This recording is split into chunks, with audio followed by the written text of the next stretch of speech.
జనవరి 19, 1990న కశ్మీర్ దాని చరిత్రలోనే ఒక భయంకరమైన రోజును చూసింది. దాని కథ నేటికీ మనల్ని కదిలిస్తుంది. ఆ రోజు కూడా ఎప్పట్లాగే కాశ్మీర్ యొక్క అందమైన లోయలు తెల్లటి మంచు పలకాలతో వాటి అందాన్ని వ్యాపింపజేస్తున్నాయి. కానీ ఆ రోజు అందమైన ఆ చిత్రం వెనుక ద్వేషం యొక్క అగ్ని కొన్ని నెలల తరబడి మండుతోంది. ఆ రోజు ఉదయమే ఒక వింత భయం కశ్మీర్ మొత్తం పుంజుకుంది. అదే రోజు ఉదయం అక్కడ ప్రజలందరి మధ్యలో ఒక వింత భయం. మసీదుల నుంచి ఆజాన్ ధ్వనులతో పాటు ఆ రోజు మరేదో శబ్దం కూడా ప్రతిధ్వనించింది. కశ్మీరీ పండిట్లను భయపెట్టడానికి, వాళ్ళని జమ్మూ కాశ్మీర్ నుంచి శాశ్వతంగా తుడిచిపెట్టడానికి మసీదుల నుంచి లౌడ్ స్పీకర్లలో నినాదాలు మొదలయ్యాయి. నిజాం ముస్తఫా, మీరు కశ్మీర్లో నివసించాలంటే తప్పకుండా అల్లాహ్ అక్బర్ అని చెప్పాలి. మాకు పాకిస్తాన్తో పాటు హిందువుల మహిళలు కూడా కావాలి, కానీ వారి పురుషులు ఉండకూడదు అని ఎన్నో మాటలు కూడా వినిపించాయి.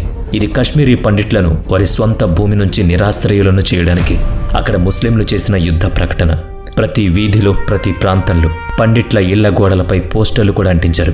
వాటిలో ఇస్లాంను అంగీకరించండి లేదా ఈ భూమిని విడిచి పారిపోండి, అది కాదు అంటే చనిపోవడానికి సిద్ధంగా ఉండండి అని రాసుంది.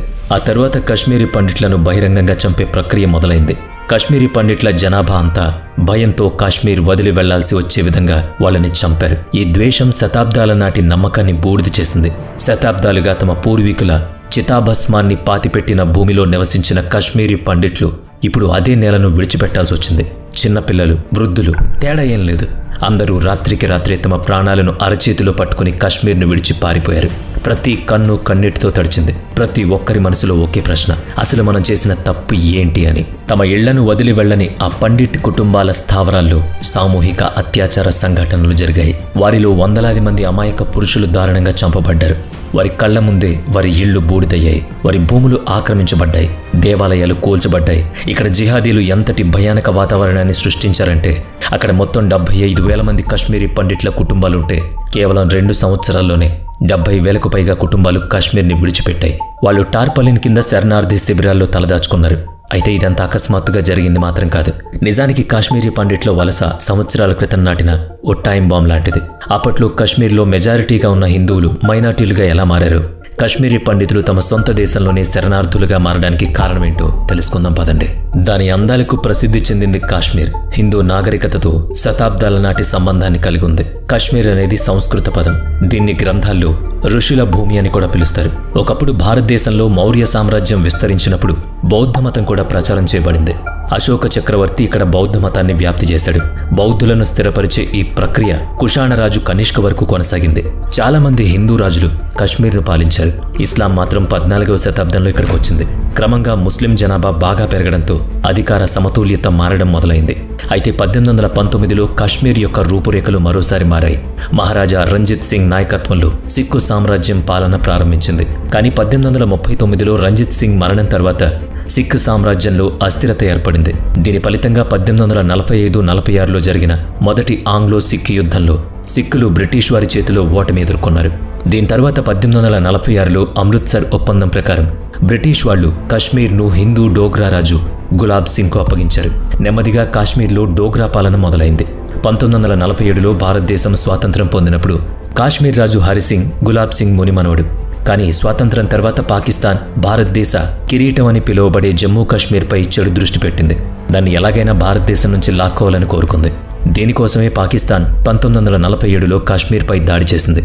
ఆ తర్వాత రాజు హరిసింగ్ జమ్మూ కాశ్మీర్ను భారతదేశంలో విలీనం చేసి దాని దుష్ట ప్రణాళికను భగ్నం చేశాడు.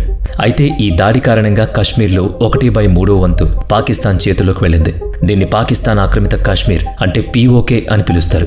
అంతేకాకుండా 1965లో జమ్మూ కాశ్మీర్పై దాడి చేసి దాన్ని స్వాధీనం చేసుకోవడానికి ప్రయత్నించింది. కానీ అది భారత సైన్యం ముందు ఓటమిని ఎదుర్కోవాల్సి వచ్చింది. 1971లో పాకిస్తాన్ మరియు భారతదేశం మధ్య మరో యుద్ధం జరిగింది. దీనిలో కాశ్మీర్ను స్వాధీనం చేసుకోవాలనే ఉద్దేశంతో పాకిస్తాన్ ఉంది. అప్పుడు భారతదేశం కారణంగా బంగ్లాదేశ్ మారిన తూర్పు పాకిస్తాన్లో సగం కోల్పోవాల్సి వచ్చింది. ఈ ఓటమి పాకిస్తాన్ను చాలా బాధపెట్టింది. ఈ యుద్ధం తర్వాత దాని సైన్యం యొక్క నైతికత కూడా బాగా దెబ్బతింది. ప్రత్యక్ష పోరాటంలో భారతదేశాన్ని ఎప్పటికీ ఓడించలేమని పాకిస్తాన్కు అర్థమైంది. కాబట్టి కశ్మీర్ను భారతదేశం నుంచి వేరు చేయడానికి కశ్మీర్లో అంతర్గత కలహాలు రేకెత్తించాలి. జమ్మూ కాశ్మీర్ రాజకీయాల్లో ఎప్పుడూ ఏదో ఒక అస్థిరత ఉండేది. దాన్ని సరిచేయడానికి కేంద్ర ప్రభుత్వం తరచూ జోక్యం చేసుకోవాల్సి వచ్చేది. ఈ గందరగోళాన్ని అంతం చేసే లక్ష్యంతో 1975లో ప్రధానమంత్రి ఇందిరాగాంధీ అనుభవజ్ఞుడైన నాయకుడు షేక్ అబ్దుల్లాతో ఒక ఒప్పందంపై సంతకం చేశారు.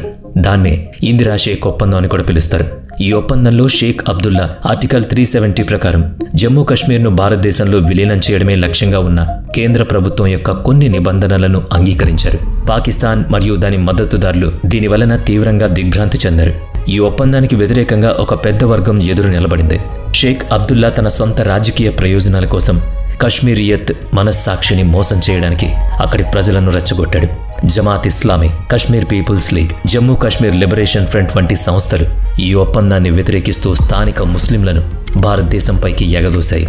ఈ సంస్థల్లో కొన్ని జమ్మూ కాశ్మీర్ను ప్రత్యేక దేశంగా చేయాలని కోరాయి. మరికొన్ని భారతదేశం నుంచి వేరు చేసి పాకిస్తాన్లో భాగంగా చేయాలని డిమాండ్ చేశాయి.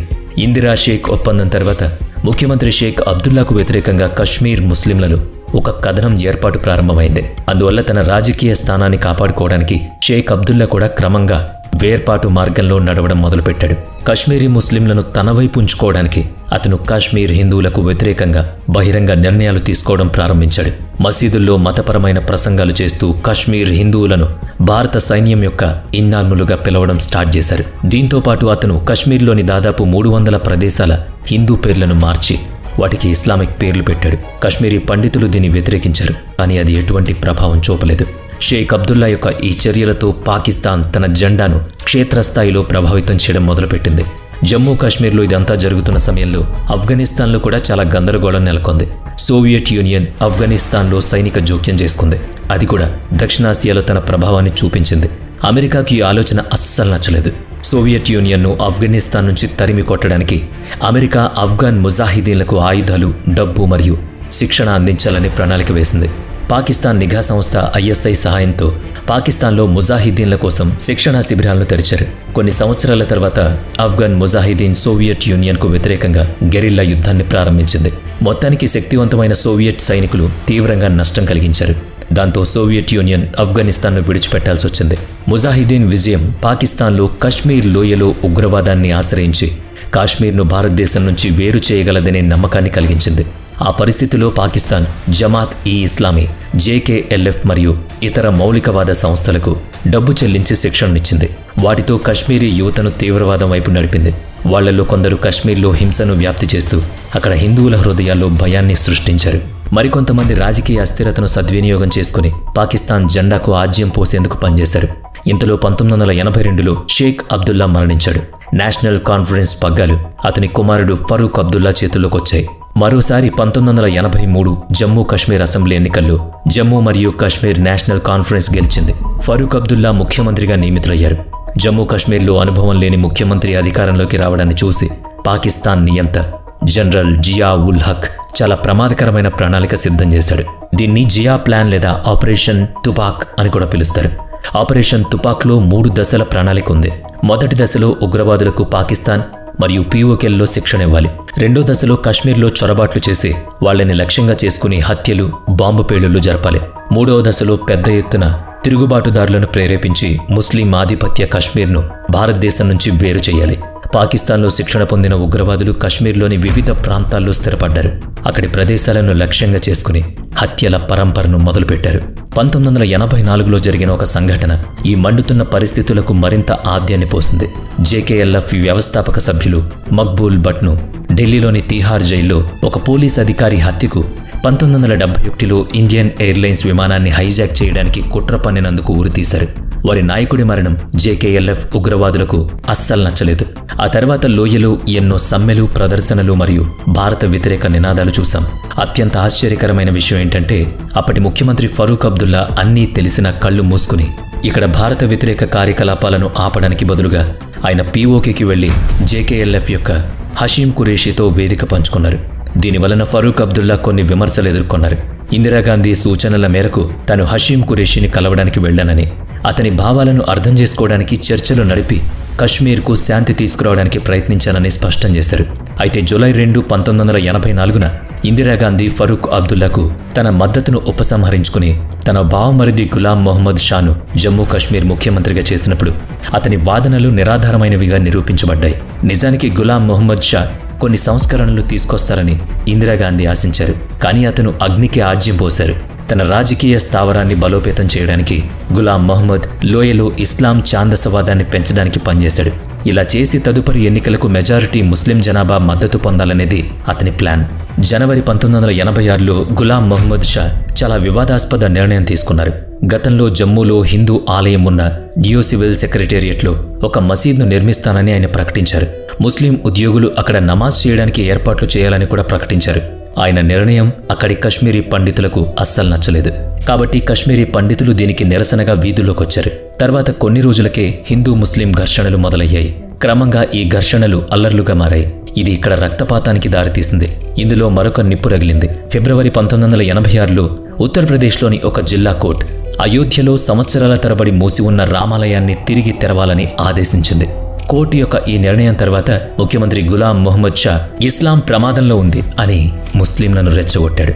ముఖ్యమంత్రి నోటి నుంచి వచ్చిన ఈ ద్వేషపూరిత ప్రకటన అగ్గిరాజేసింది. జమ్మూ కశ్మీర్ ముస్లింలు తమ సహనాన్ని కోల్పోయి బహిరంగంగా హిందువులను లక్ష్యంగా చేసుకుని దాడులు చేశారు. ఈ అల్లర్లకు ప్రభుత్వం స్వేచ్ఛాహస్తం ఇచ్చింది. దీని కారణంగా పోలీసులు చేతులు కట్టుకోవాల్సి వచ్చింది. అనేక ప్రాంతాల్లో హిందువులను చంపేశారు. వారి ఇళ్లు కూడా తగలబెట్టారు. దుకాణాలను దోచుకున్నారు. దేవాలయాలను కూల్చేశారు. మత విశ్వాసాన్ని తొక్కిపెట్టారు. హిందూ మహిళలను చెరబట్టారు. దక్షిణ కశ్మీర్, సోపోర్ మరియు అనంతనాగ్లలో పరిస్థితి కూడా చాలా దారుణంగా మారిపోయింది. అల్లర్లను ఆపడానికి కేంద్ర ప్రభుత్వం తన సైన్యాన్ని కాశ్మీర్కు పంపాల్సి వచ్చింది. ఒక నెల గడిచిన తర్వాత గులాం మొహమ్మద్ షా ప్రభుత్వం అల్లర్లను ఆపడానికి ఏం చేయలేకపోవడంతో జమ్మూ కాశ్మీర్ గవర్నర్ జగ్మోహన్ మల్హోత్రా హింసను ఆపడంలో ప్రభుత్వం విఫలమైందని పేర్కొంటూ గులాం మొహమ్మద్ షా ప్రభుత్వాన్ని తొలగించి రాష్ట్రంలో గవర్నర్ పాలన విధించారు. ఈ అల్లర్ల గురించి దర్యాప్తు చివరి వరకు జరిగింది. ఈ అల్లర్ల వెనుక రాడికల్ ఇస్లామిస్టులు మాత్రమే కాదు, రాష్ట్రంలోని లౌకిక పార్టీల నాయకులు కూడా ఉన్నారు. ఈ నాయకులు మతపరమైన భావాలను రెచ్చగొట్టి రాజకీయ లబ్ధి పొందాలనుకున్నారు. హిందువులు, ముస్లింలు అనే విభేదాలు సృష్టించడం, కశ్మీర్లోని ముస్లిం జనాభాను కశ్మీరీ పండితులకు మరియు భారత ప్రభుత్వానికి వ్యతిరేకంగా మార్చడం వాళ్ళ ముఖ్య రాజకీయ కుట్ర. అలా 1986లో జమ్మూ కశ్మీర్లో 183 రోజుల గవర్నర్ పాలన, 62 రోజుల రాష్ట్రపతి పాలన తర్వాత ఫరూక్ అబ్దుల్లా మరియు కాంగ్రెస్ మళ్లీ చేతులు కలిపాయి. ఫరూక్ అబ్దుల్లా మళ్లీ జమ్మూ కశ్మీర్ ముఖ్యమంత్రి అయ్యాడు. కొన్ని నెలల తర్వాత 1987లో రాష్ట్ర విలీనాలు జరగాల్సింది. ఆ సమయంలో పాకిస్తాన్ మద్దతు గల వేర్పాటువాద నాయకులు సయ్యద్ అలీ షా గిలానీ, ఆసిన్ మాలిక్ మరియు ఉగ్రవాద సంస్థ హెజ్బుల్లా ముజాహిద్దీన్కు చెందిన Syed Salahuddin Muslim United front MUF అనే కొత్త రాజకీయ కూటమిని ఏర్పాటు చేశారు. కశ్మీర్ పండిట్లు మరియు భారతదేశంపై మెజారిటీ ముస్లిం జనాభాను రెచ్చగొట్టి ఎన్నికల్లో గెలిచి కశ్మీర్లో పాకిస్తాన్ జెండాను పాతాలనేది వాళ్ళ లక్ష్యం. అసెంబ్లీ ఎన్నికల్లో ఓట్లు సంపాదించడానికి ముస్లిం యునైటెడ్ ఫ్రంట్ నాయకులు కశ్మీర్లో ఖురాన్ చట్టాన్ని అమలు చేయాలని డిమాండ్ చేశారు. దీని కారణంగా MUF కాశ్మీరీ ముస్లింలలో బాగా ప్రాచుర్యం పొందింది. కొన్ని నెలల్లోనే లక్షల మంది MUF ర్యాలీలో గుమికొడ్డం మొదలుపెట్టారు. ఎన్నికల తర్వాత ప్రభుత్వం మారబోతోందనిపించింది. కానీ 1987 ఎన్నికల ఫలితాలు వెలువడినప్పుడు మొత్తం కశ్మీర్ నియంత్రణలోకి వచ్చింది. Farooq Abdullah Jammu and Kashmir national conference 40 సీట్లు గెలుచుకోగా ఇండియన్ నేషనల్ కాంగ్రెస్ 26 సీట్లు గెలిచింది. దీని కారణంగా ఫరూక్ అబ్దుల్లా మళ్లీ ముఖ్యమంత్రి అయ్యాడు. ఈ ఫలితం తర్వాత ముస్లిం యునైటెడ్ ఫ్రంట్ నాయకులకు కోపం వచ్చింది. ఫరూక్ అబ్దుల్లా ప్రభుత్వం వనరులను దుర్వినియోగం చేసిందని, ఎన్నికల్లో పెద్ద ఎత్తున రిగ్గింగ్ చేశారని ఆరోపించారు. ఈ ఎన్నికల తర్వాత తలెత్తిన అసంతృప్తి కారణంగా కశ్మీర్ లోయలో ఉగ్రవాదం వేగంగా పెరిగింది. తర్వాత MUF నాయకులు తమ ప్రణాళికలు రాజకీయ మార్గాల ద్వారా విజయవంతం కావని భావించారు. కాబట్టి వాళ్ళు కశ్మీర్ను భారతదేశం నుంచి వేరు చేయడానికి ఉగ్రవాదాన్ని ఎంచుకున్నారు. MUF ఓటమి కారణంగా పాకిస్తాన్ కూడా తీవ్రంగా దెబ్బతింది. కాబట్టి పాకిస్తాన్ ఛాందసవాద నాయకుల సహాయంతో కశ్మీర్ యువతను పెద్ద స్థాయిలో తప్పుదారి పట్టించారు. అక్కడ వారికి అల్లాహ్ భయం చూపించి ఉగ్రవాద మార్గాన్ని అనుసరించడానికి సిద్ధం చేశారు. కశ్మీరీ యువత పెద్ద ఎత్తున పాకిస్తాన్కు వెళ్లి అక్కడి నుంచి ఉగ్రవాదులుగా మారి తిరిగొచ్చారు. వారి మనస్సులు హిందువులపై రగిలిపోయేవి. వారు తమ ప్రాణాలను పణంగా అయినా పెట్టేవారు. దీని తర్వాత కశ్మీరీ పండిట్లు లోయలో ఒక్కొక్కరిగా ఎంపిక చేసి చంపబడ్డారు. 1989 సెప్టెంబర్లో బీజేపీ నాయకుడు టీకాలాల్ తప్లును తన ఇంటి బయటే కాల్చి చంపారు. ఇది కశ్మీర్లో మొదటిసారి జరిగిన ఒక ప్రముఖ హిందూ నాయకుడి హత్య. ఇది హిందువులపై బాగా ప్రభావం చూపింది. నిజానికి JKLF హత్యకు పాల్పడినట్లు ఆరోపణలున్నాయి. కానీ ఎవరిపైనా కేసు నమోదు కాలేదు. పాకిస్తాన్లో శిక్షణ పొందిన వందలాది మంది ఉగ్రవాదులు శ్రీనగర్, బారాముల్లా, పుల్వామా, భదర్వా, అనంతనాగ్ వంటి నగరాల్లో వ్యాపించి కశ్మీరీ పండిట్లను లక్ష్యంగా చేసుకుని ఏరిపాడేశారు. జమ్మూ కాశ్మీర్లో అల్లర్లు సృష్టించి వేర్పాటువాదాన్ని తారాస్థాయికి తీసుకువెళ్తున్నారు. ఈ విధంగా పాకిస్తాన్ ప్రారంభించిన ఆపరేషన్ తుపాక్ యొక్క మొదటి 2 దశలు అమల్లోకొచ్చాయి. కానీ దాని 3వ దశ 1991లో ప్రారంభం కావాల్సింది. ఈ దశలో కశ్మీర్ భారతదేశం నుంచి వేరుపడి పాకిస్తాన్లో విలీనం కానుంది. కానీ 1988లో పాకిస్తాన్ నియంత జియా ఉల్ హక్ విమాన ప్రమాదంలో మరణించాడు. దీని కారణంగా అతని అనుచరులు తన కలలను నెరవేర్చుకోవడానికి ఆతృతగా ఉన్నారు. అప్పట్నుంచి కొద్ది రోజుల్లోనే కాశ్మీరీ పండిట్లందరినీ లోయను విడిచిపెట్టి వెళ్లమని చెప్పారు. వాళ్లలో భయాన్ని సృష్టించడానికి ఉన్నత పదవులు కలిగి ఉన్న కశ్మీరీ పండిట్లను, సమాజంలోని ప్రభావవంతమైన వ్యక్తులను ఎంపిక చేసి చంపారు. నవంబర్ 4, 1989న జేకేఎల్ఎఫ్ యొక్క మక్బూల్ భట్కు మరణశిక్ష విధించిన జస్టిస్ నీలకాంత్ గంజును శ్రీనగర్ హైకోర్టు సమీపంలో పట్టపగలు చంపేశారు.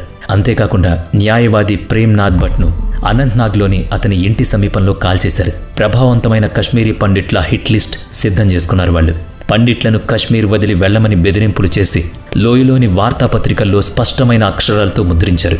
కశ్మీరీ పండిట్లను వారి ఇళ్ల నుంచి బయటకు లాగి బలవంతంగా కశ్మీర్ స్వేచ్ఛ నినాదాలు చేస్తూ ఊరేగింపులకు నాయకత్వం వహించేలా చేశారు. పాకిస్తాన్ జిందాబాద్, హిందుస్థాన్ ముర్దాబాద్ అనే నినాదాలొచ్చాయి. 16-17 సంవత్సరాల పిల్లలు జిహాద్ పేరుతో విషంతో నిండిపోయారు. వారు పండితుల రక్తంతో తమ దాహం తీర్చుకోవాలనుకున్నారు. బహిరంగంగా రైఫిల్స్తో వీధుల్లో తిరిగారు. భారతదేశంపై అనుకూలమైన అభిప్రాయాలు ఉన్న ప్రతి ఒక్కరిని టార్గెట్ చేస్తూ వెళ్లారు. ఆ సమయానికి కేంద్రంలో అధికారం మారిపోయింది. జనతాదళ్కు చెందిన విశ్వనాథ్ ప్రతాప్ సింగ్ ప్రధానమంత్రి అయ్యారు. విపి సింగ్ మరియు ఫరూక్ అబ్దుల్లాలకు గట్టి ప్రత్యర్థి అయిన ముఫ్తీ మొహమ్మద్ సయీద్ దేశానికి మొదటి ముస్లిం హోంమంత్రి. ఈ విధంగా కశ్మీర్ ముస్లింలకు సానుకూల సందేశాన్ని ఇవ్వడానికి ప్రయత్నించారు. ముఫ్తీ మొహమ్మద్ సయీద్ హోంమంత్రి అయిన కొన్ని రోజుల తర్వాత జేకేఎల్ఎఫ్ ఉగ్రవాదులు లోయలో భయాన్ని పెంచే పని ఒకటి చేశారు. డిసెంబర్ 8, 1989 ఉగ్రవాదులు పట్టపగలు ముఫ్తీ మొహమ్మద్ సయీద్ కుమార్తె రుబయా సయీద్ను కిడ్నాప్ చేశారు. హోంమంత్రిగా ఉన్న ఆయన కుమార్తె కిడ్నాప్ వార్త కశ్మీర్లో సహా దేశవ్యాప్తంగా సంచలనం సృష్టించింది. రుబయా సయీద్కు బదులుగా 5 అత్యంత భయంకరమైన ఉగ్రవాదులను విడుదల చేయాలని డిమాండ్ చేశారు. కేంద్ర ప్రభుత్వానికి డబ్బు ఆదా చేయడానికి వేరే మార్గం కనిపించలేదు. కాబట్టి 5 ఉగ్రవాదులను విడుదల చేశారు. ఆ 5 ఉగ్రవాదులను విడుదల చేసినప్పుడు ఎవరు విప్లవకారులు తిరిగి వచ్చినట్లు వాళ్ళకి స్వాగతం పలికారు. కశ్మీర్ వీధుల్లో వాళ్ళని ఊరేగించారు. ఇవన్నీ చేసి భారత ప్రభుత్వాన్ని మోకాళ్లపైకి నిలబెడతామని చెప్పారు. కేంద్ర ప్రభుత్వ వైఫల్యాలను ఎగతాళి చేస్తూ వాళ్ళు తమ విజయాన్ని సంబరంగా మార్చుకున్నారు. ఈ సంఘటన ఒక రకంగా తీవ్రవాద హింసకు తలుపులు తెరిచింది. లోయలో కిడ్నాప్ల పరంపర జరిగింది. ఇందులో ఎక్కువ మంది కశ్మీరీ పండితులే ఉన్నారు. పరిస్థితి అదుపు తప్పడంతో బాగా నష్టం జరిగింది. ఈ పరిస్థితిని నియంత్రించడానికి కేంద్ర ప్రభుత్వం జమ్మూ కశ్మీర్ గవర్నర్ జగ్మోహన్ మల్హోత్రాను మరోసారి నియమించాలని నిర్ణయించింది. కానీ జమ్మూ కశ్మీర్ ముఖ్యమంత్రి ఫరూక్ అబ్దుల్లాకు ఈ నిర్ణయం అస్సలు నచ్చలేదు. జగ్మోహన్ను గవర్నర్గా చేస్తే ఆయన తన పదవికి రాజీనామా చేస్తానని ఫరూక్ అబ్దుల్లా హెచ్చరించారు. చెప్పినట్లుగానే గవర్నర్ జగ్మోహన్ 1990 జనవరి 19న బాధ్యతలు స్వీకరించిన వెంటనే ఫరూక్ అబ్దుల్లా ముఖ్యమంత్రి పదవి నుంచి తప్పుకున్నాడు. దీని తర్వాత జమ్మూ కశ్మీర్లో గవర్నర్ పాలన విధించబడింది. ఈ నిర్ణయం తర్వాత మొదటి రాత్రి కశ్మీర్ చరిత్రలో ఎప్పటికీ చెరగని ఒక నల్ల మచ్చగా నమోదైంది. జనవరి 19, 1990 కశ్మీరీ పండిట్ల వలస చరిత్రలో అత్యంత చీకటి రాత్రి. ఆ రాత్రి ఆ ప్రదేశంలో గాఢమైన నిశ్శబ్దం అలువుకుంది. అకస్మాత్తుగా మసీదుల నుంచి ఒక వింత ప్రతిధ్వని వినిపించింది. ఆజాద్తో పాటు ఆ రోజు మసీదుల నుంచి మరికొన్ని నినాదాలు కూడా విన్నారు. అది మొత్తం కశ్మీర్ను కదిలించింది. ఆ నినాదాలతో భాగంగా మాకు పాకిస్తాన్ కావాలి, దాంతోపాటు హిందూ మహిళలు కావాలి అని. కానీ వారు పురుషులు లేకుండా కావాలన్నారు. ఇవి కేవలం నినాదాలు కాదు, ఒక రకంగా కశ్మీర్లో నివసిస్తున్న పండిట్లకు బహిరంగ బెదిరింపులు. గత కొన్ని నెలలుగా వారికి అలాంటి బెదిరింపులు ఎన్నో వచ్చాయి. జనవరి 19, 1990 రాత్రి చనిపోవడానికి సిద్ధంగా ఉండమని మరొక నినాదం. అప్పుడు కశ్మీరీ పండిట్ల భయం వాస్తవ రూపం దాల్చింది. వాళ్ళు తమ కిటికీల నుంచి బయటకు చూసినప్పుడు వీధుల్లో జిహాదీల గుంపులను చూసేశారు. ఆ గుంపుల చేతుల్లో ఆయుధాలుండేవి. కళ్లల్లో ద్వేషపూరిత మంటలు చూశారు. ప్రతి వీధిలో చుట్టూ ఉన్న పరిసరాల్లో కశ్మీరీ పండిట్ల యొక్క మొత్తం సమాజాన్ని తుడిచిపెట్టడానికి కుట్ర జరుగుతోంది. ఆ ప్రజలు ఎక్కడ నివసిస్తారు, ఏం తింటారు, ఏదో ఒక విధంగా తమ ప్రాణాలను, వారి కుటుంబాలను కాపాడుకోవాలి. ప్రాణాలను కాపాడుకునే ప్రయత్నంలో వేలాది పండిట్ కుటుంబాలు తమ పూర్వీకుల భూమిని, వారి ఇళ్లను విడిచిపెట్టి వెళ్ళాలి. ఈ పండిట్లకు సహాయం చేసే ముస్లిం స్నేహితులను కూడా తగలబెట్టాలని జిహాదీలు స్పష్టం చేసుకున్నారు. కశ్మీరీ పండిట్లపై జరిగిన ఈ హింస అన్ని పరిమితులను దాటిపోయింది. వేలాది మంది కశ్మీరీ పండిట్లు కట్టుబట్టలతో ఉన్న ప్రదేశాలను విడిచిపెట్టారు. కశ్మీరీ పండిట్లు తమ ఇళ్లను అమ్మాలనుకున్నప్పుడు ఎవ్వరూ వాటిని కొనలేదు. వారు వెళ్లిపోయిన తర్వాత వారికి ఆ ఇళ్లు ఉచితంగా లభిస్తాయని జిహాదీలు చెప్పారు. తమ ప్రాణాలను కాపాడుకోవడానికి కశ్మీరీ పండితులు వాహనాల కోసం కూడా వేచి ఉండలేదు. పగలు రాత్రి అని తేడా లేకుండా నడుస్తూనే ఉన్నారు. ఈ విధంగా కొందరు జమ్మూ చేరుకున్నారు, మరికొందరు ఢిల్లీ లేదా పంజాబ్కు వెళ్లారు. వేల మంది తెలియని గమ్యస్థానాలకు క్యూ కట్టారు. ఈ నిరాశ్రయులైన ప్రజల గుంపులు అమాయకులైన పిల్లలు కూడా ఉన్నారు. ఇంతలో లోయలోని పారామిలిటరీ దళాలు ఉగ్రవాదులను అదుపు చేయడానికి ప్రయత్నిస్తున్నాయి. జనవరి 19 రాత్రి సిఆర్పిఎఫ్ శ్రీనగర్లో దాదాపు 300 మంది వేర్పాటువాదులను అరెస్ట్ చేసింది. దీనికి నిరసనగా జిహాదీల గుంపు గుమిగూడి పెద్ద ఎత్తున ప్రదర్శన ప్రారంభించింది. ఆ చర్య కూడా చాలా హింసాత్మకంగా మారింది. దానిని శాంతింపజేయడానికి సిఆర్పిఎఫ్ జనవరి 21న కదల్ గ్రామంలో కాల్పులు జరపాల్సి వచ్చింది. దీంతో 50 మందికి పైగా ప్రాణాలు కోల్పోయారు. అది విషయాన్ని మరింత దిగజార్చింది. జనవరి 25న ఉగ్రవాదులు రావల్పూర్ బస్టాప్లో 40 రౌండ్లు కాల్పులు జరిపి 4 వైమానిక దళ సిబ్బందిని చంపేశారు. ఈ కాల్పులకు కొద్ది దూరంలో జమ్మూ కాశ్మీర్ పోలీసులు పోస్ట్ ఉంది, కానీ వాళ్ళు ఎటువంటి చర్య తీసుకోలేదు. వైమానిక దళ సిబ్బందిపై ఈ దాడి జేకేఎల్ఎఫ్ నాయకుడు ఆసిన్ మాలిక్ ఆదేశం మేరకు జరిగింది, కానీ అతనిపై ఎటువంటి చర్య లేదు. జమ్మూ కాశ్మీర్లో మిగిలిన కాశ్మీరీ పండిట్ల జీవితాలను నరకం చేయాలనే ఉద్దేశంతో నాయకులు కూడా రెచ్చగొట్టే ప్రసంగాలు చేయడం మొదలుపెట్టారు. బెన్జీర్ భుట్టో మొదట పాకిస్తాన్ నుంచి టీవీలో కశ్మీరీ ముస్లింలను రెచ్చగొట్టారు. తరువాత ఫిబ్రవరి 1990లో వాళ్ళు స్వయంగా పీఓకేలోని ముజఫరాబాద్కు చేరుకుని నియంత్రణ రేఖ ఆవల ఉన్న కశ్మీరీలను ఉద్దేశించి ప్రసంగించి భారతదేశ వ్యతిరేక, హిందూ వ్యతిరేక విషయాలను గురించి మాట్లాడి వాళ్ళని బహిరంగంగా రెచ్చగొట్టారు. బెన్జీర్ భుట్టో ప్రకటనలు అగ్నికి ఆజ్యం పోశాయి. కశ్మీరీ పండిట్లతో పాటు ఈ సంఘటనను వ్యతిరేకించిన ముస్లింలు కూడా చంపబడ్డారు. 1990 మే 21న కశ్మీరీ అమీర్ మొహమ్మద్ ఫరూక్ షా శాంతి గురించి మాట్లాడుతున్నారనే కారణంతో హిజ్బుల్లా ముజాహిదీన్ ఉగ్రవాదులచే చంపబడ్డాడు. అటువంటి భయానక వాతావరణం కారణంగా కశ్మీరీ పండిట్ల వరుస ప్రమాదాలు లోయ నుంచే ప్రారంభమయ్యాయి. ఇది కొన్ని సంవత్సరాల పాటు కొనసాగింది. పరిస్థితి చాలా దారుణంగా మారింది. కశ్మీరీ పండిట్లు తమ సొంత దేశంలోనే శరణార్థులుగా మారిపోయారు. ఈ మొత్తం సంఘటనలు మహిళలు మరియు పిల్లలతో సహా దాదాపు 1500 మంది కశ్మీరీ పండిట్లు దారుణంగా ప్రాణాలు కోల్పోయారు. దాదాపుగా 250 దేవాలయాలు తీవ్రంగా ధ్వంసమయ్యాయి. 300కి పైగా ఇళ్లు బూడిదయ్యాయి. 20,000 ఇళ్లు బలవంతంగా ఆక్రమించబడ్డాయి. 1990 నుంచి 1992 మధ్య కశ్మీర్లో 75,343 కశ్మీరీ పండిట్ కుటుంబాల్లో 70,000కి పైగా కుటుంబాలు లోయను ఖాళీ చేశాయి. ప్రభుత్వంలో ఉన్నత చదువుల్లో ఉన్న కశ్మీరీ పండిట్లు కూడా భయంతో రాజీనామాలు చేశారు. మంచుకు అలవాటు పడిన కశ్మీరీ పండిట్లు మొదటిసారి మైదానపు వేడిలోకి అడుగుపెట్టారు. 2012లో వేసవి తాపం 430 మంది కశ్మీరీ పండిట్ల ప్రాణాలు తీసింది. చేతిలో ఏం లేకపోవడంతో పరిస్థితి ఎంత తీవ్రమైందంటే మహిళలు తమ ఆభరణాలను అమ్ముకుని బతకాల్సొచ్చింది. 1941లో కశ్మీరీ హిందువులు లోయ జనాభాలో 15% మంది ఉన్నారు. 1991 నాటికి అది పూర్తిగా 0.1%. కాశ్మీర్లో ప్రభుత్వాలు మారుతూనే ఉన్నాయి, విధానాలు రూపొందుతూనే ఉన్నాయి, కానీ కశ్మీరీ పండిట్ల పరిస్థితి అలాగే ఉంది. 1993 ఆగస్టు 14 ఉగ్రవాదులు లోయలో ఒక బస్సు ఆపి 15 మంది హిందువులను చంపగా 1997 మార్చి 21న 7 కశ్మీరీ పండిట్లను కిడ్నాప్ చేసి జనవరి 25 సంగ్రాపూర్లోని వారి ఇంట్లో చొరబడి చంపారు. 1998లో సాయుధ ఉగ్రవాదులు వాందమాలలోని 4 కశ్మీరీ కుటుంబాలపై విధ్వంసం సృష్టించారు. ఈ క్రూరులు ఆ 4 కుటుంబాల్లోని 23 మందిని కాల్చి చంపారు. 3 నెలల తర్వాత 1998 ఏప్రిల్ 17న ఉదంపూర్ జిల్లాలోని ట్రాంకోట్ గ్రామంలో 11 మంది పిల్లలతో సహా ఒక కశ్మీరీ హిందూ కుటుంబానికి చెందిన 27 మందిని ఉగ్రవాదులు హింసించి చంపారు. ఇటువంటి సంఘటనల తర్వాత మరోసారి హిందువుల హృదయాలు భయంతో నిండిపోయాయి. వేలాది మంది హిందువులు లోయకు శాశ్వతంగా వీడ్కోలు పలికారు. సంవత్సరాలు మారుతూనే ఉన్నాయి. కశ్మీర్లో కశ్మీరీ పండిట్లను లక్ష్యంగా చేసుకుంటూనే ఉన్నారు. కశ్మీరీ పండిట్లతో పాటు ముస్లింలు మాత్రమే కశ్మీర్లో నివసించగలిగేలా ఇతర హిందూ వర్గాలను కూడా లక్ష్యంగా చేసుకున్నారు. 2000వ సంవత్సరంలో అనంతనాగ్ పహల్గామ్లో 30 మంది అమర్నాథ్ యాత్రికులు చంపబడ్డారు. 2002లో ఉగ్రవాదులు జమ్మూ కాశ్మీర్ రఘునాథ్ ఆలయంపై 2 సార్లు దాడి చేశారు. ఇందులో చాలా మంది చనిపోయారు. 2003 మార్చి 23 రాత్రి కూడా పుల్వామాలోని కశ్మీరీ పండిట్లకు చీకటి రాత్రిగా మారింది. జిల్లాలోని నడిమ్గా గ్రామంలో లష్కర్ తయ్యబా ఉగ్రవాదులు ప్రవేశించి కశ్మీరీ పండిట్లను ఓచకోత కోశారు.